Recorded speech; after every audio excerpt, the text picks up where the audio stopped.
Cerita sebelumnya. Ada sih cerita yang mungkin perjalanan hidup ya yang pernah dialami, tentang pesugihan.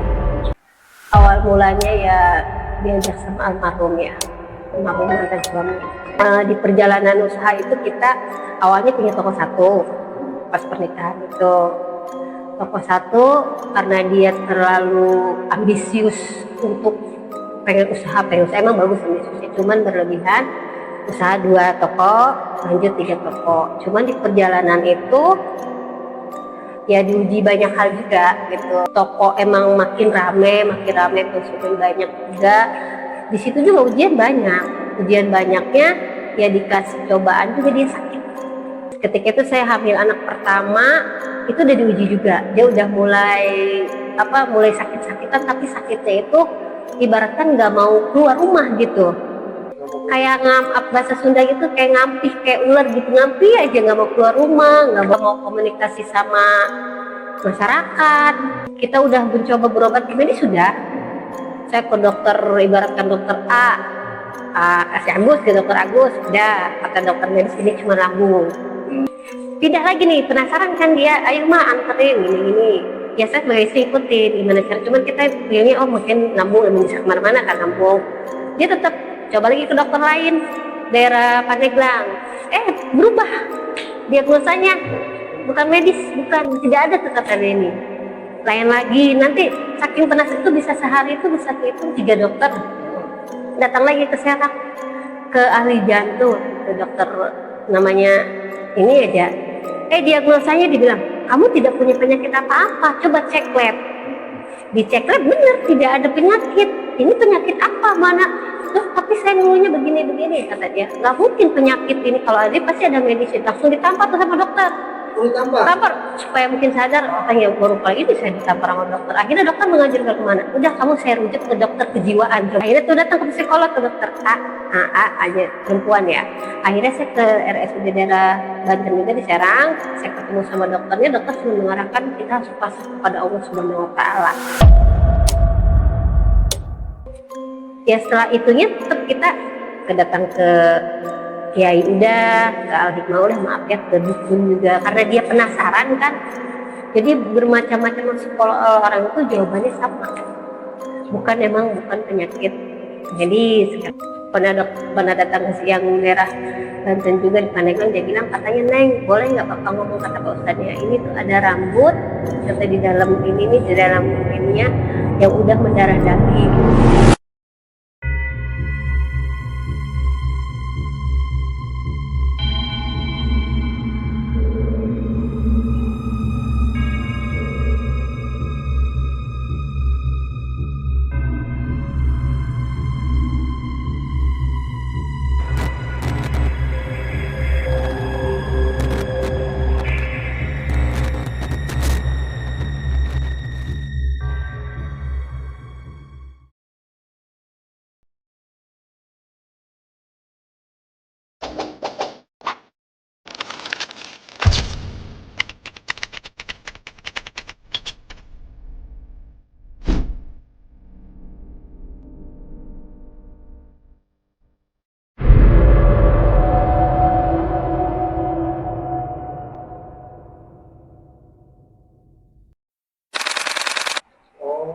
Ya kan kita bingung, rambut logika nggak mungkin kemakan ya. Cuman kita mikir udah Pak Ustadz gimana caranya, yang penting cuma saya sembuh waktu itu. Cuman bermacam sampai tahun 2014 saya ketemu sama, maksudnya yang bisa itu ya Al-Hikmah, yang bisa itu dia pengobatannya caranya beli mahar berupa cincin. Namanya kayak blue sapphire gitu lah, pokoknya berupa cincin aja. Tapi maharnya lumayan besar waktu itu, sekitar 7 juta. 7 juta untuk satu cincin buat pegangan dia. Klaimnya bisa buat Katanya jadi ketika itu badannya mulai fresh lagi, terus nggak kabur-kabur kayak seperti tadi, nggak mau keluar rumah, terus ya dia emosinya nggak kekontrol. Emang kalau marah itu wah langsung apa dilempar, jadi cepet emosi lah, meledak. Udah gitu ketika beli di sini itu cuman emang 3 syarat. 1, nggak boleh minum minuman, nggak boleh ngeselin orang, termasuk berzina juga. Kalau ngelakuin itu akan kembali lagi penyakitnya. Oh, tapi itu sebenarnya penyakit ini kiriman kata yang itu mah katanya emang kiriman. Dan yang ngerjain dari ada 3 orang katanya yang 3 orang yang ngirim. Dan musuh katanya satu dendam, yang satu emang iri ini, terus yang satu lagi ya mungkin dendam juga sama, intinya itu sakit hati lah intinya. Cuma saya kan gak percaya sebagai istri mas, gak percaya gini, kita mikir emang ada yang maksudnya segala sihir gosir apa ya, cuma kita mikir lagi lah, yang penting mah kita yakin dulu pertama ke Allah. Sampai saya sering debat, udah yang penting mah kita yakin dulu ke Allah, ngapain kita nyariat kemana-mana tapi kita nggak yakin sama Allah, kayak bertentangan. Dia gimana gini, jadi dia lebih percaya ke manusia dibanding nah gitu ya. Akhirnya kan selang-selang itu 2014 itu emang benar, ketika pakai cincin itu, beli mahal itu, bukan saya nggak percaya juga sih, dia lebih sehat lah maksudnya dibanding sebelumnya yang sakit itu. Cuman temperamentalnya masih belum bisa kontrol, belum. Nah tahun berapa tuh nggak sadar dia malah minum sama temennya. Nah akhirnya kabur lagi kan, akhirnya dia itu lagi apa, beli mahar lagi.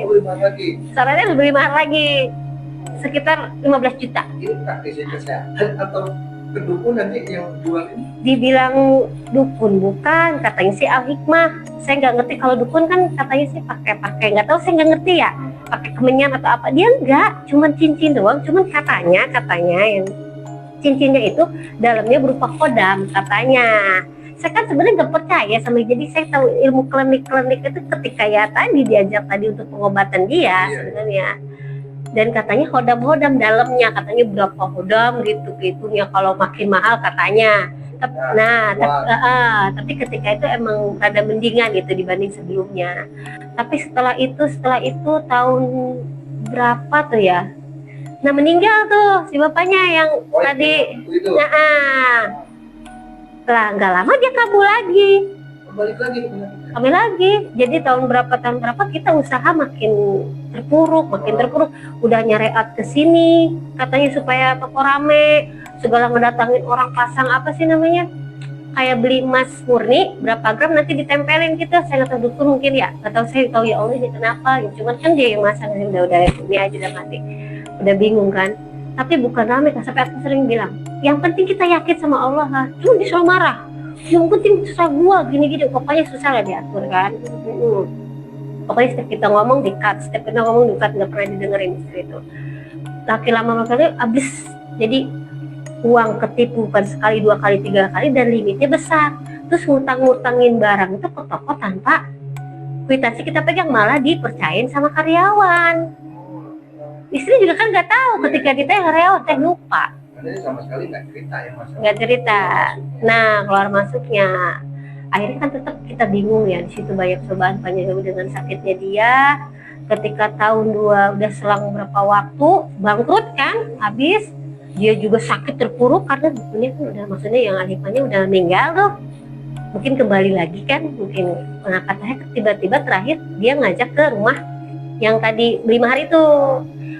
Diceritain anak bapak udah meninggal teh, katanya katanya gitu kan. Saya bingung, meninggal. Terus kata bapak pernah pesan kalau bapak udah meninggal kodam pun hilang katanya gitu. Jadi kalau sakit lagi wajar, kita kan bingung. Udah keadaan nggak punya duit, kalau dia yang terutama jadi bingung. Kalau kita saya udah pasrah aja sebenarnya mas sama Allah. Udah pasrah. Itu anaknya nggak ngasih solusi gitu? Anaknya cuman nggak ngasih solusi karena katanya dia juga tidak bisa diturunkan ilmunya seperti bapaknya, dia nggak bisa. Jadi ya udah pas udah datang itu udah putus gitu aja. Nah iya putus aja. Cuman dia ngasih amanah gini, jadi ada jaket bapak. Ini bapak bilang tapi buat teteh, pegang sama teteh. Jaketnya ini buat sementara, buat badannya ya itu udah ada mendingan, tapi kan tetap aja ada beda gitu, nggak pakai sini tuh ya ketika udah meninggal. Akhirnya terpuruk sudah habis lah mas. Pokoknya saya waktu itu udah rumah saya gedein ke bank, habis mobil semua, toko-toko yang pokoknya toko juga yang digadein ke bank. Akhirnya saya bilang saya nggak sanggup. Saya juga waktu itu dibilang udah ikhlas saya udah punya Allah, mungkin miliknya dia Allah lagi, walaupun melalui tangan siapa sih udah ikhlas, udah habis-habisan lah pokoknya waktu itu udah dia. Tapi makin dianya yang seakan-akan dibilang ikhlas tidak ikhlas. Tempat macam apa ini? ikhlas, tapi kadang-kadang ini Allah ngapain ngasih cobaan ke saya begini gini, udah saya sakit, nggak terima sama sekali waktu itu. Udah pas ada maku itu tahun 2000 nggak selang tuh 2016 ya. Nah itu dia kenal di Facebook temennya. Pas saya lihat apaan ini, pas buka HP ada di situ namanya grup pesugihan. Oh, ada grupnya? Ada. Makanya saya bingung, apaan grup pesugihan ini, katanya teman-teman yang semua ikut pesugihan. Cuman daerahnya mereka berbeda-beda. Nah saya mau ketujuan ke daerah Jawa, kata dia, daerah. Saya bingung. Saya nggak ikut ya, kata saya gitu. Pokoknya kamu harus ikut, istri katanya. Setiap saya melangkah kamu harus ikut. Anak-anak gimana? Anak-anak tinggalin. Akhirnya terpaksa saya ada yang di rumah neneknya yang ini, ada yang ini, ada ibu. Tapi bukan keinginan saya, dia yang nyuruh. Saya biarin, katanya saya yang ini, katanya pesugihan apa, kata saya nggak mau, pesugihan kontrak umur, kata dia. Kok dia bisa percaya gitu sama orang yang baru dikenal di Facebook? Nah itu mungkin diiming-iming dari perkataan temennya yang mungkin diliatin dolar atau apa. Terus ketika itu mungkin gini mas, ketika seseorang udah gelap mata dengan masalah yang bertubi-tubi, dengan yang udah mungkin tagihan masih ada, sisa ini, tapi dia juga pengen cepat beres gitu, kayak udahlah menipu pesugihan, jadi ngeblank gitu, ngeblank. Nah sikat aja, akhirnya kata dia udah biarin saya ngorbanin diri saya yang maju, tapi kamu ikut. Tadinya saya nggak mau ikut, dipaksa. Karena pada akhirnya tahun 2016 itu ketika saya udah punya anak kelima itu saya tinggalin tuh yang masih bayi juga, baru berapa bulan kan, terpaksa karena kan nggak mungkin bawa bayi kan. Akhirnya udah kita berangkat dari Pandeglang, dari kampung pagi, janjian sama temennya di Tegal, masih teleponan itu hampir jam 5 lewat mau maghrib. Mana temennya, kita nunggu dulu katanya temen. Nah itu kebetulan kita janjian sama yang mau pesugihan juga, cewek. Oh ada juga barengannya ya? Ada, itu kan grup ini, grup pesugihan. Nah karena grup pesugihan itu janjian yang namanya si Olan aja ya, dia umur 22 tahun, dia dari Kalimantan waktu itu, masih single dan masih muda, ibaratkan masih fresh untuk maju, untuk nyari duit, cuman dia putus asa waktu itu. Dia kenal, dia cerita waktu itu, teh saya udah kerja gaji sekian, tapi kenapa ya perasaan saya nombok terus, kayak nggak berkah, saya udah capek sama hidup ini, kata dia. Saya punya orang tua seperti ini, kayak broken. Dia ceritain gini-gini, saya udah capek sama hidup, saya pengen cepet kaya, kata dia, dengan cara ini. Akhirnya saya ikut grup pesugihan ini, kata dia. Nah kamu masih muda, ngapain gini-gini. Intinya dia udah lelah lah katanya, udah nggak komen. Saya ngomong juga nggak begitu didengerin sama dia kan. Nah ketemu itu di sebuah depan hotel daerah Jawa itu. Udah gitu sama itu kita bertiga nungguin tuh yang temennya dia pesugihan juga yang di grup itu, si Agus lah. Ketemu itu di jembatan, ketemu di mana katanya rumah kuncennya nih. Ayo katanya, ntar saya anterin, dan kebetulan saya kalau kelar ya, saya juga suka nganterin pasien, kata dia. Udah selang kita ini hampir mau maghrib ya, ketemu dengan kuncennya, tapi kan ngantri, ternyata di sana banyak, banyak banget. Ada sekitar 7 pasien, tapi 7 pasien itu 4 pasang apa 5 pasang yang suami istri bawa pasangan, dan yang berhijab juga bukan saya aja, banyak ya, ada yang lebih rapi dari saya, yang lebih paham lah. Tapi saya mikir juga, ini kenapa kasusnya kok banyak banget gitu, ini terus pada pengen kekayaan dengan cepat ya. Ya kita istirahat dulu, ngantri kan, ngomong sama kuncen di dalamnya itu ngantri. Saya duduk dulu, suruh minum dulu, siapa disuguhin sama istrinya, terus kuncen sama keluarganya. Setelah itu kita nggak ketemu langsung dulu ke kuncennya, cuma suruh pada istirahat. Jadi di sana itu di rumahnya si kuncen itu, kita pasien-pasien itu maksudnya yang pada mau pesugihan itu kumpul satu rumah. Cuman ngablak gitu tidurnya kan, cuma yang punya istri kan dipisahin sama yang single atau ini. Itu tuh ngablak gitu, ngegelar aja di situ. Terus udah gitu ngantri-ngantri, besoknya baru ketemu sama si kuncen itu kan, dipanggil dari mana gini. Saya kenal, saya mau maju, kata yang almarhum itu kan, saya mau maju pak, begini. Ketika itu udah maju, ditanya kan sama kuncennya, kamu lahir hari apa? saya lahir hari Jumat, kata dia. Wah, Jumat mah nggak bisa, katanya gitu. Akhirnya kan dia bingung, padahal dia sebenarnya dia udah tahu. Sebelum ke daerah Jawa itu kita pernah ke Rangkas, pesugihan juga. Sebenarnya duluan udah, dia gagal. Tapi kenapa waktu itu ketika udah nyediain, maksudnya motong kambing segala apa, sajen tuh di kamar yang itu juga ya, gagal. Ternyata dia juga hari Jumat, sebenarnya udah tahu hari Jumat tuh nggak bisa kan. tapi dia Maksain untuk siapa tahu mungkin di daerah Jawa bisa, kan penasaran, padahal kan katanya Jumat nggak bisa. Iya, dia nekat. Akhirnya saya ditanya kan sama si kuncennya, istrinya lahir hari apa?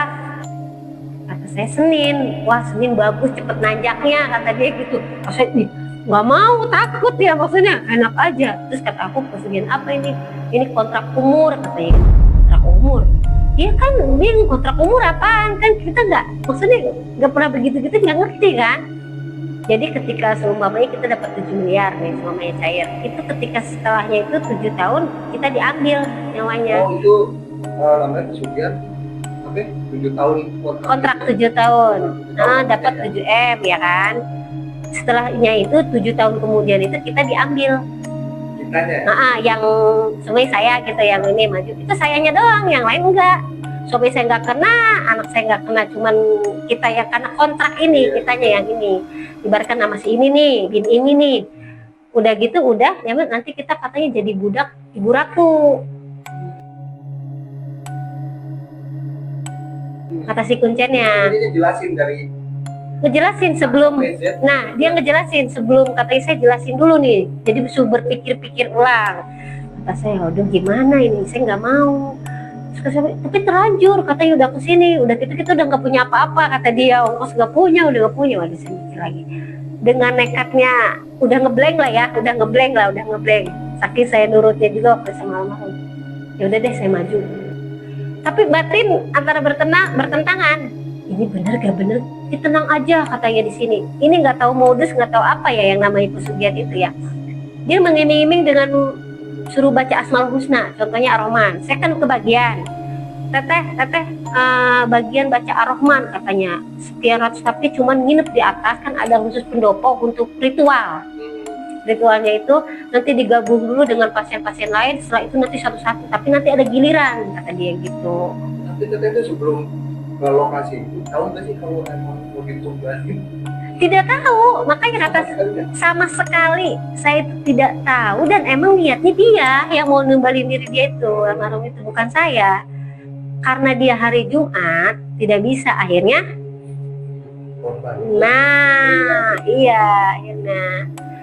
ya setelah itu ya kan bergulir hampir 6 bulan kita di situ, setengah tahun ya, lumayan lama kan.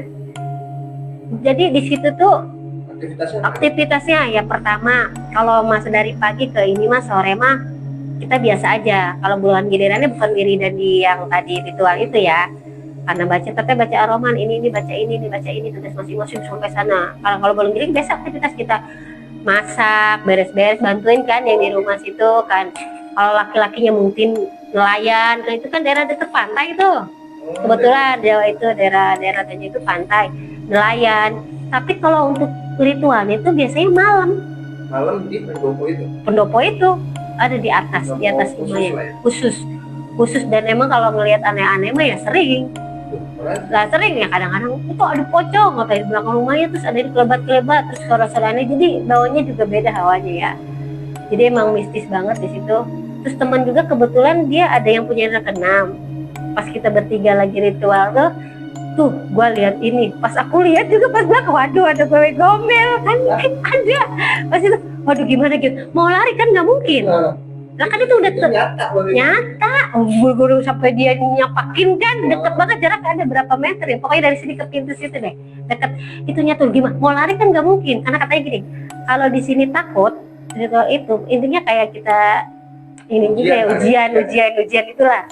Kalau di situ takut udah batal, gagal. Itu ritualnya ngapain aja? Kalau boleh tahu apa? Itu kan ada sesajen ya. Apa? Yang itu tadi dikasih tugas baca-bacaan, contohnya Ar-Rahman atau baca apa, dikasih sama dia. Itu nanti kita sehari semalam tuh gitu aja, nggak boleh tidur. Begadang. itu melek aja. Pokoknya katanya jangan ketiduran, kalau ketiduran itu gagal. Maaf deh kalau misalkan ngomong aku jadi saya pengen sholat dulu gitu, boleh? Kalau sholat kan dihitungnya dari maghrib. Dari balik kan ada ke Isya, berarti Isyanya sekalian lah. Sekalian, maksudnya pas udah sholat dulu, baru lanjut kan sampai mau ke subuh cut dulu, baru udah selesai. Jadi sholat dulu ya? Sholat. Makanya kata saya gini, di situ itu Mas, dibilang saya juga bingung karena saya kan tidak mengalami pencairan langsung, yang kan ada endingnya. Itu tuh di situ dikasih ya Asmaul Husna bacaan, terus kita tawasulan setiap malam Jumat tuh tawasulan, dan itu di situ banyak pasien dan jamaahnya. Jadi itu puncennya ini ustad atau dibilang ustad, bukan dibilang dukun dia enggak ya, cuman saya pernah bertanya ke tetangganya gitu kan, saya penasaran sebenarnya dia mah biasa katanya tukang nelayan ngambil ikan doang Neng katanya, cuman kan Neng katanya ngapain di situ, saya kan nggak mungkin ngebongkar juga kan. Nah tetangganya tuh nggak ada yang tahu kalau itu bikin begitu. Tetangganya cuma nggak tahu, antara tahu nggak tahu, mungkin mereka keep silent ya, karena mungkin takut ya. Cuman mereka tuh kayak udah biasa, udah banyak pasiennya, mungkin berobat atau gimana gitu kan. Dan saya juga kan di situ intinya nggak berpikir untuk niat saya yang dijadiin korban gitu kan, maksudnya bukan, karena kita mikirnya dia sendiri. Cuman kebetulan waktu itu dia juga banyak pasien, saya nggak curiganya gitu Mas, karena ada tawasulan setiap malam Jumat rutin, yaitu motong tadi ayam hitam ya, nggak tahu ayam apa tuh cuman nggak tahu deh, 2 pasak itu. Terus pokoknya sesajen itu, terus kembang-kembang, pokoknya apa deh, kemenyan saya nggak ngerti deh ya, pokoknya kayak gitu deh. Tapi setiap kita ritual itu nanti ada giliran. Ya itu nanti kan pasiennya banyak tuh. Oh pasiennya, jadi yang sebenarnya yang di pendopo itu yang melakukan ritual itu. Yang tadi yang kontrak umur doang. Nah, saya nunggu di Xiaomi nunggu di bawah, di bawah, kita di atas yang orang. Dan emang kalau nggak tadi melek, nggak merem-merem, itu yang kontrak umur doang. Ya Xiaomi. Juga sih kalau ngantar. Iya. Jadi yang ngantar, yang misalkan dia ngantar doang nih, udah dia bebas mau ngapain aja gitu. Bebas dia mah. Gitu, bebas. Dan itu pun selama sampai 6 bulanan. 6 bulan kita nungguin pencairan. Terus saya juga sempat bertanya yang udah lebih lama, yang 3 tahun di sana, dia orang Jawa, Mbak Nur sana ya. Saya tanya, Mbak Nur udah berapa lama di sini? Saya udah 3 tahun teh. Udah cair belum? Kata saya kan. Tahu teh saya belum cair, cuma saya dijanjikan 5 miliar kata dia. Terus kok belum selesai? Nggak tahu, katanya gini alasannya. Mungkin KTP-nya kurang gitu. Saya kurang tahu ya KTP, apa kurang pasokan uangnya gitu ya. Karena emang yang saya tahu tuh si kuncennya itu, yang saya tahu dari yang lain itu, yang sepasang suami itu selalu dipinta uang. Mbak, saya minta uang 3 juta buat sedekahan, apa alasannya? Nanti dia nih emang ada cara itu tawasulan apa. Nanti yang lain dipinta. Cuma saya waktu itu nggak dipinta. Nggak tahu, dia nggak minta sekian persen, enggak.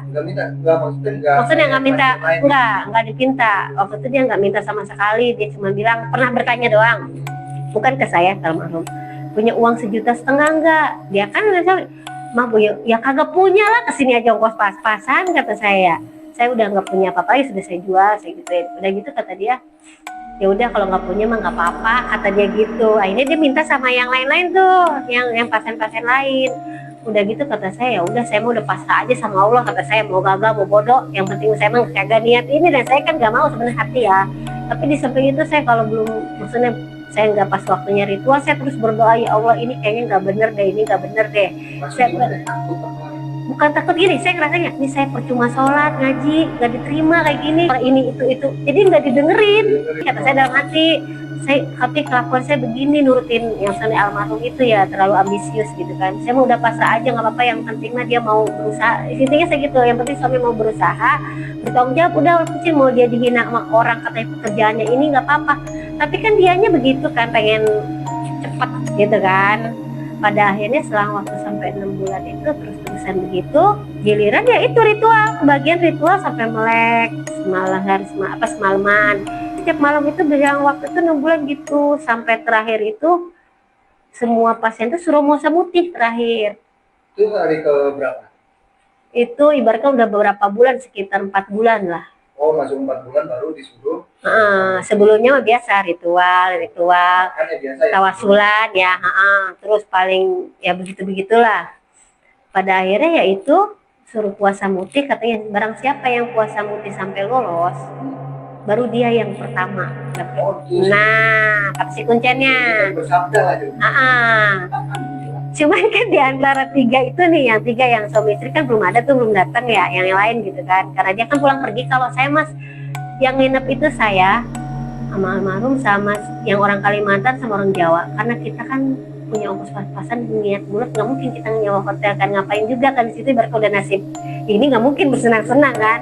Yang lain sampai nyewa di hotel, sampai ada yang pulang pergi, yang pesugihan itu. Kalau akhirnya saya bilang, waduh saya nggak punya apa-apa. Akhirnya si kuncen bilang gini, ya udah katanya teteh mah nggak apa-apa di sini. Lah saya makannya gimana? Nggak mungkin, saya mau nyari kerjaan aja, nggak boleh, teteh mah udah biarin di sini kita sediain. Jadi tidur gratis, makan gratis selama 6 bulan. Saya di situ. Tapi kan nggak enak ya, kan ada istrinya ya. Saya gimana caranya nih? Saya mau kerja, sempat saya kepikiran apa saya kerja di rumah sakit aja ya gitu kan. Nah kebetulan ada seseorang juga pasien di situ, dia berobat badannya, berobat doang bukan pesugihan. Katanya itu balai pengobatan juga. Masih tahun dia bilang, udah teh katanya ada lowongan di rumah sakit Brebes, mau masukin enggak? Tadinya saya mau masukin berkas saya, tapi kan berkas saya kan dia dibawa tuh, ada di Banten. Sertifikat saya tadi mau masukin Brebes, cuman gak diizinin lagi nih sama almarhum, gak boleh kamu kerja. Kita niatnya apa? Nah itu pada akhirnya dibarengin saya puasa muti itu sama 2 orang ini nih, sama orang Jawa 1, orang Kalimantan 1. Maksud yang mereka tuh yang udah 3 tahun, yang udah 2 tahun, yang udah 1 tahun, yang udah lama lah dibanding saya ya. Saya baru berapa bulan gitu, 4 bulan. Pada akhirnya yang lain ada yang gak sanggup karena puasa mutinya itu cuman minum air putih sama nasi putih doang. Cuman dari hari kedua ketiga itu nyambung, gak boleh buka. Jadi 2 hari puasanya. 2 hari puasa? Iya. Itu nggak boleh, justru nggak boleh minum, nggak boleh buka sama sekali. Kalau itu cuma putih itu doang? Iya, itu. Asam lambung aman deh, asam lambung. Jadi bilang, kan kadang-kadang gini, niat pertama. Kalau bener-bener udah kepala niat, nyampe kan biasanya karena niat. Kan waktu itu ada yang, wah puasa muti belum apa-apa dia udah blank kan. Udah tukang makan, katanya gue gimana. Akhirnya mundur. Yang satu lagi, hari kedua dia udah mundur, nggak kuat dia. Akhirnya saya terusin, udah niat kan. Akhirnya nyampe juga tuh. Bisa berhasil? Saya bilang berhasil. Cuman itu diundur-undur sama diundur terus sama si kuncennya. Teteh pokoknya teteh udah setelah ini tetap harus ritual apa lagi kata saya. Tapi sempet ya udah saya mau ngobrol katanya kalian suami istri. Akhirnya kita ke atas yang tempat ritual itu. Nah si kuncennya itu ngeliatin gepokan dolar. Banyak banget asli. Saya juga sempat bingung, dibilang kalau saya butuh ini namanya batin nggak mau ya ini ya udah katanya apa mah dolar kita tukerin, kata kucing ini bisa ditukerin sama kalian ke bank asing. Saya bank asing di mana kagak ngerti gue gitu kan. Nah karena kan saya nggak pernah lihat dolar. Pada akhirnya kepokan gitu kan kita antara percaya dan tidak percaya. Ini hak teteh kata dia, ini kalau tukerin sekian. Tapi nggak sekarang, katanya dicairin ya. Nah itu, dia bilangnya gitu. Pokoknya saya selalu diundur, pokoknya teteh masih ada berapa ini lagi harus wiridan. Setiap malam teteh sekarang lebih gencar, setiap malam harus ritual lagi di atas. Alasannya apa? Kalau dia tambah jadi 14 miliar? Ya alasannya pokoknya nggak tahu. Tiba-tiba dia nanya-nanya tentang pribadi saya.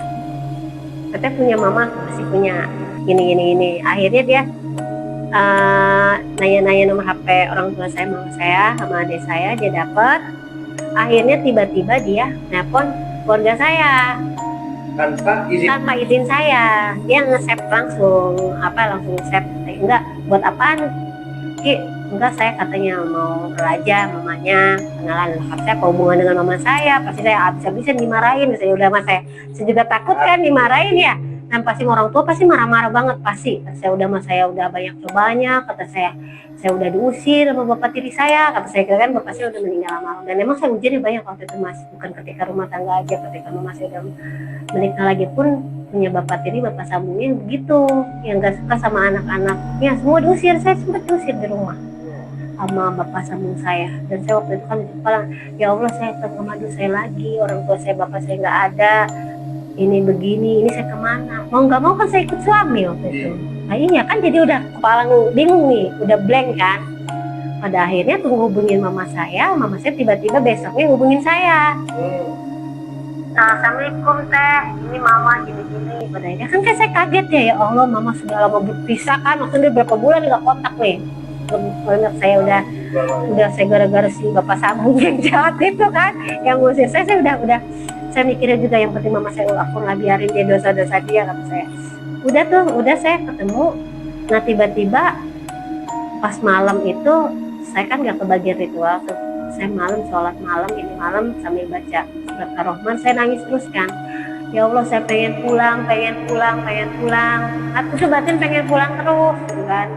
Pengen pulang, ini nggak bener dalam hati kan, nggak bener. Masalahnya itu diulur-ulur terus sama si kuncennya. Dia tapi nggak ngelarang buat ibadah gitu ya? Kagak. Yang Islam ya sholat. Justru dia seneng katanya, sampai dia bilang saya seneng loh sama teteh. Kenapa? Nah dia pada akhirnya dia bilang kenapa saya telepon mama teteh? Kata dia karena satu, saya mau nyelamatin teteh daripada teteh kontrak umur pencairan 7 miliar, kemudian 7 tahun kemudian nyawa teteh diambil, diperbudak sama ibu rapu, dijadiin dayang-dayang, dijadiin babu di sana, di alam sana. Nanti teteh masuk neraka gini-gini, pokoknya udah ngebayangin serem-serem. Dia lebih baik saya selamatin, lebih baik maaf teh, lebih baik saya teteh jadi istri, kata dia. Kan saya kaget kan. Nah itu mungkin dia ngundur-ngundur kan, ditambah dia gratisin 6 bulan itu kan. Kata saya nggak mau lah, kata saya gini-gini, aku udah punya istri, saya juga punya suami, ngapain sih gini-gini. Terus tapi kan memang aku sering ribut waktu itu sama almarhum kan, ribut gara-gara ini nih, beda pendapat. Akhirnya suatu malam itu pas paginya dia ditelepon sama keluarganya itu, almarhum suruh pulang, bapaknya lagi sakit di rumah sakit. Ini dulu mantan suami itu nggak tahu kalau si jadi dulu ngomong kayak gitu. Dia ada yang ngasih tahu, pasien juga nih yang bawa dia itu, yang dari grup Facebook, sugihan Facebook itu yang bawa dia. Nah kebetulan yang bawa dia itu kan mata-mata tuh kayak mata-mata gini. Tapi mungkin jadi si kuncennya itu kayaknya pakai ilmu gendam juga. Nah, kayaknya pasien di situ termasuk saya ya, kayak kata orang yang bisa gitu yang ngeliatin itu pakai ilmu gendam juga. Jadi saya juga di alam bawah sadar sama. Jadi apalagi nurut, saya juga. Jadi saya juga nggak sadar gitu, kayak nggak sadar. Setelah itu saya nelpon, saya mah pengen pulang, gini. Akhirnya saya bingung kan, saya nyelama kenapa saya ngundur-ngundur lama, yang lain ini teteh di ini. Karena saya itu kasihan sama teteh, teteh 7 tahun kemudian dia menikmati kekayaan 7 miliar. Oh dia ngomporin. Teteh diambil nyawanya, diperbudak, masuk neraka, pokoknya udah gini-gini lah. Tapi saya kenapa senang sama teteh, kata dia, karena teteh dibanding pasien lain, teteh tuh di sini rajin, sholatnya masih mau ngaji, ini, terus yang lain tuh ini, kata dia. Tapi kalau kataku bukan gitu aja, kan mungkin ada yang lain, cuman kan di sini istrinya tahu, dia jujur sama istrinya. Di kuncen saya katanya, saya mau nikahin ini, kata saya, ini gila apa ya kuncennya ya, kan jadi kan dia merasa stres ya. Akhirnya istrinya nggak mau, katanya saya nggak mau, katanya diduain gini. Akhirnya dia kan negor saya, mitnah gini, wah lucu lah. Akhirnya saya dipitnah di sini, dipitnah di sana. Akhirnya setelah itu saya juga bingung, ya Allah mau kabur. Nah tekad untuk kabur tuh ada kesempatan, gimana nih kesempatannya kaburnya gitu kan. Karena waktu itu kan kebetulan almarhum itu sama itu, nah kebetulan dia mau pulang kan, mah katanya mau ikut nggak. Nah kalau ikut ya gue gagal dong gitu kan, gini terserah, pokoknya ikut kita debat lah, biasa debat. Ya udah katanya kalau kata mau di sini silakan, saya pulang dulu katanya gitu, nanti saya nyusul lagi. Lah makin kesempatan tuh si kuncen kan, ada suaminya makin menghasut, dia juga lagi berantem sama istrinya kan, tetap kekeh pada pendirian bahwasannya dia mau nikah lagi. katanya kalau kamu nggak ngizinin saya, kata seperti saya akan nyerahin kamu, ngancem ke istri ngancem gitu. istrinya gitu. Iya, kata saya gini, dia cerita udah gitu si istrinya kan ke saya marah kan, gara-gara teteh begini lah. Oh gara-gara saya ya salahin suami kamu, saya kesini cuma pertama emang niatnya karena almarhum ini nih yang mau ini, cuma kan saya yang maju dan bukan kesalahan saya. Akhirnya saya mau cerai, daripada saya dicerai kata istrinya, lebih baik nggak apa-apa katanya diduain. Pada akhirnya dia antara ikhlas nggak ikhlas, Ikhlas. karena dia takut diceraikan. Dia katanya nggak mau dicerai, sampai dia nangis histeris, terus nggak tahu pura-pura kesurupan, terus istrinya tiba-tiba sering kesurupan lagi, begitu lagi. Terus kata si kuncinya, alah dia mah cuma pura-pura supaya nggak cerai sama saya, kata dia.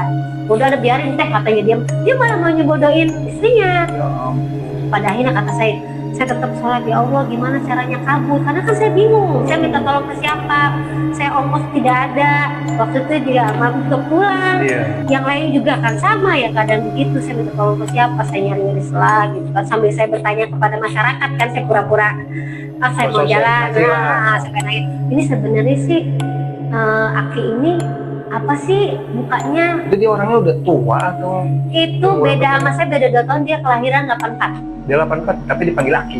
Aki. Katanya sih kata orang-orang tersebut dia sebenarnya buka pengobatan awalnya, walaupun dia nelayan. Cuman dia itu terkenalnya pengobatan doang, bukan pesugihan. Jadi tetangga tuh sebenarnya nggak ada yang tahu. Nggak ada yang tahu. Apa mereka mungkin tahu cuman keep silent, takut mungkin ya. Saya juga nggak tahu. Cuman di situ tuh pada tahunya pengobatan doang. Dan saya juga sering lalu lalang pasien nih, bukan pesugihan, cuman ngobatin badan. Dan kebetulan waktu itu kan saya juga nggak sadar kalau saya juga punya penyakit kayak bukan medis ya. Saya pernah berobat, dan awalnya gatel ke dokter ini dokter itu, ke ustadz di daerah Banten juga udah, cuman nggak sembuh. Tiba-tiba dia bilang gini, teh ini teteh ada penyakit aneh tapi bukan medis. Kata dia. Terus dia minta tolong ke bapaknya, Pak ambilin bunga sepatu di sana, nanti bawa ke sini, saya mau nyembuhin si teteh. Katanya si teteh tata ini buat apaan. Akhirnya dia jampe-jampein tuh si bunga sepatu itu, dia bilang gitu, teh nih bunganya nanti teteh kasih ke bak yang besar, ambil baknya di dapur, teteh mandi, baca bismillah, baca surat ini nanti sembuh. Teteh pakai surat-surat itu? Pakai.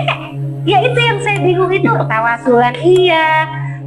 Dia juga katanya senang saya tetap ngaji sholat sama dia dibiarin, mau sholat malam sholat apa terserah teteh, yang penting berunsur agama. Yang agama dia nggak apa-apa, dia seneng justru. Nah saya bingung, saya dilepas gitu untuk itu, nggak apa-apa, bukan nyuruh nggak benar, justru nyuruh benar. Kayak kata saya dibilang ustadz bukan, dukun bukan, tapi nyuruhnya benar, sama saya tuh nyuruh benar. Dia bilang gitu, kata dia udah gitu nih baca surat ini, terus sampai segini, aman apa? Ntar suatu saat teteh mimpi ditimbulin siapa yang ngeguna nyantet teteh yang selama ini. Nah pada akhirnya kan saya udah mandi itu, tiba-tiba gatel saya itu, nah kan tadi awalnya kan gatel di sini cuma satu, tiba-tiba nyeluruh sampai muka saya itu. Mas pernah lihat nggak film Susana yang buruk rupa itu? Oh iya. Yang buruk rupa diasingkan sama warga itu kan pada bonyok-bonyok, dan sempat saya maksudnya kayak dikit ada nggak bonyok parah sih, cuma sampai ke kepala, ke rambut semua kayak inilah parah, sampai udah diobatin bukannya sembuh, malah nambah banyak. Pada akhirnya mama saya juga sampai nangis-nangis. Ternyata mama saya juga datang ke ustadz minta air gitu supaya sembuh, tetap aja nggak ada perubahan. Nah pas dia yang nyembuhin pakai bunga sepatu, cuma dijampe-jampe dia, saya suruh mandi, suruh baca surat tanas, al-ikhlas apa, sama dia disuruh itu biar mandi. Sembuh total, nggak gatal, nggak sama sekali, tiba-tiba hilang sendiri. Walaupun sekarang bekas sedikit, cuma coklat-coklat, cuma hilang, anehnya hilang total. Jadi kata dia gini, habis ritual mandi itu segala macam, besoknya atau malam langsung hilang? Malamnya itu langsung hilang, gak gatal. Oh malamnya. Makanya kata saya gini juga. Nah makanya kan mungkin terkenalnya sebenarnya sama tetangga situ mungkin pengobatan, cuman mungkin dipakai hal modus nggak tahu apa, saya nggak tahu yang pesugihan tadi. Tiba-tiba ya saya sembuh, nanti teteh akan timbul siapa yang selama ini itu tuh buat tutup aura teteh, supaya tadi kan kulitnya ini jadi ini jadi supaya suami juga jijik ini mungkin suaminya pernah kena, saya ceritain sakit itu kan saya itu. Udah gitu udah tuh saya sembuh. Nah mungkin ada modus lain dari dia, katanya sukanya itu pertama awalnya gara-gara nyembuhin saya, kata dia gitu. Jadi saya itu suka pertama kali lihat teteh, walaupun teteh nggak ngomong tentang teteh, saya udah tahu teteh itu seperti apa dia nyebutin masalah gini. Lah saya juga bengong nih, orang tahu dari mana, saya kan nggak pernah cerita ya. Ya pernah. Terus sampai dia nyebutin sebenarnya teteh itu, pokoknya nggak yang masuk akal lah. Sebenarnya teteh itu jodoh saya yang tertunda. Pokoknya kayak orang udah stres lah ya. Buaya. Kayak orang ini stres lah. Pokoknya dia gitulah. Pokoknya gini, terus nah kebetulan yang kita ritual yang 3 orang itu, ritual lagi kita dibarengin 3 orang, dia bilang gini, teh, dia punya anak 6 kan, yang orang Kalimantan.